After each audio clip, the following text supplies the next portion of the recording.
Bonjour, bienvenue dans Tais-toi et mange, le podcast version coaching express dédié aux pros de la restauration. Je m'appelle Marie Hermann et aujourd'hui, chacun aura droit à sa part du gâteau. Fermez les yeux. Si je vous dis « pensez à un gâteau », que fait votre cerveau ? Il pense à un gâteau, celui de votre enfance, votre dernier anniversaire, celui que vous avez reluqué ce week-end dans une pâtisserie. Ce sera peut-être une part avec une bougie. Bref, les possibilités sont infinies. Il y a autant de gâteaux que d'êtres humains, car chacun a sa vision.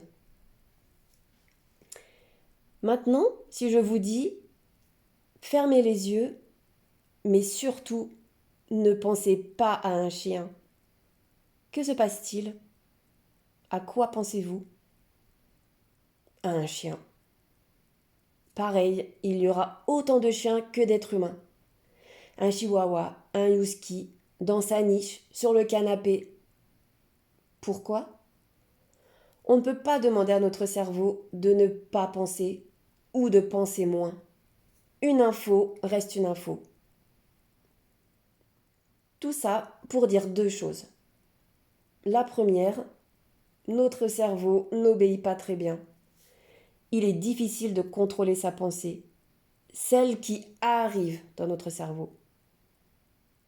Par contre, nous sommes capables de maîtriser ce que nous faisons de cette pensée. Ah zut, j'ai vu un chien, je me suis fait avoir. Ou tiens, c'est marrant, j'avais jamais fait attention.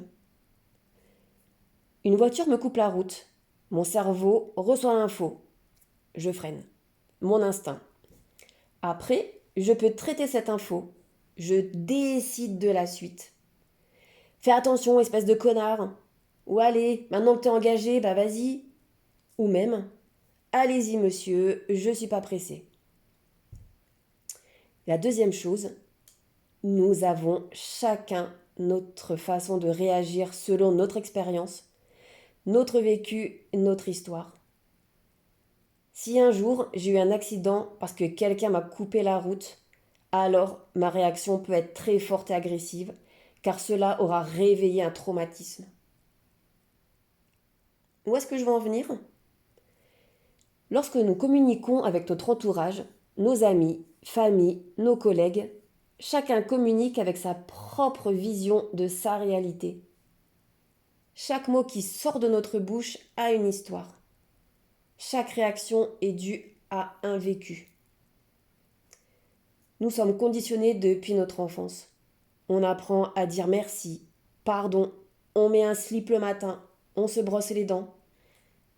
Tout ça sont des mécanismes. On associe les choses. On me donne quelque chose, je dis merci. En communication, c'est pareil. Une personne en face de moi me parle mal, je me sens agressée et me mets en mécanisme de défense. Une personne vient en face de moi et me sourit, je suis ouverte à la discussion.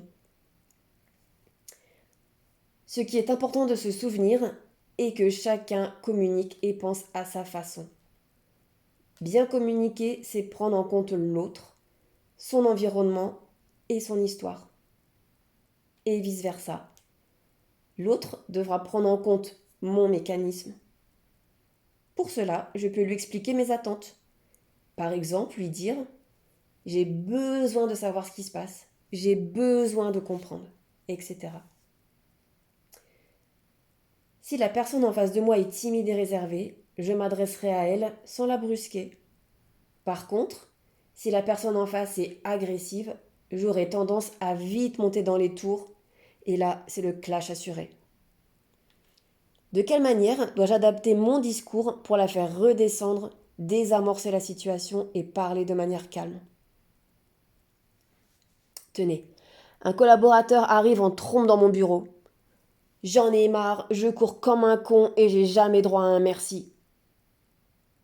Soit je me mets dans le même état d'esprit et ça part en vrille, car la communication est saturée, chacun se sent agressé. Ou soit, je lui demande calmement, mais dis-moi, qu'est-ce qui te met en colère? Et là, la personne va redescendre et va exprimer son réel besoin, être écoutée et considérée. Donner la parole, c'est déjà trouver la solution. Et en plus, lui poser la question le responsabilise, car il doit assumer sa réponse. Changez votre vision et vos actions changera le résultat. Je m'explique. Vous est-il déjà arrivé de dire ça fait 3 fois que je lui explique, il comprend toujours pas. Cela revient à dire ça fait 3 fois que je cuis mon gâteau 20 minutes à 150 et il est toujours pas cuit. Pour que le gâteau soit cuit, il faut changer quelque chose dans la recette. Qu'est-ce qui s'est passé pour que ça rate? Et que dois-je faire pour que ça fonctionne? Cela revient à dire ne pas rester sur le fait que la personne ne comprenne pas, mais à quel moment la consigne n'a pas été comprise? Autrement dit, que dois-je changer pour me faire comprendre? Changer signifie comment l'info doit être reçue. Mais c'est aussi avertir l'autre que l'on a besoin de son attention, sa concentration et sa compréhension. Parler à un mur, il ne réagira pas. Peut-être allez-vous me dire, je suis pas là pour faire du social, c'est quand même pas compliqué, j'ai pas le temps de penser à tout ça. D'accord. Mais avez-vous le temps de recommencer 3 fois les choses?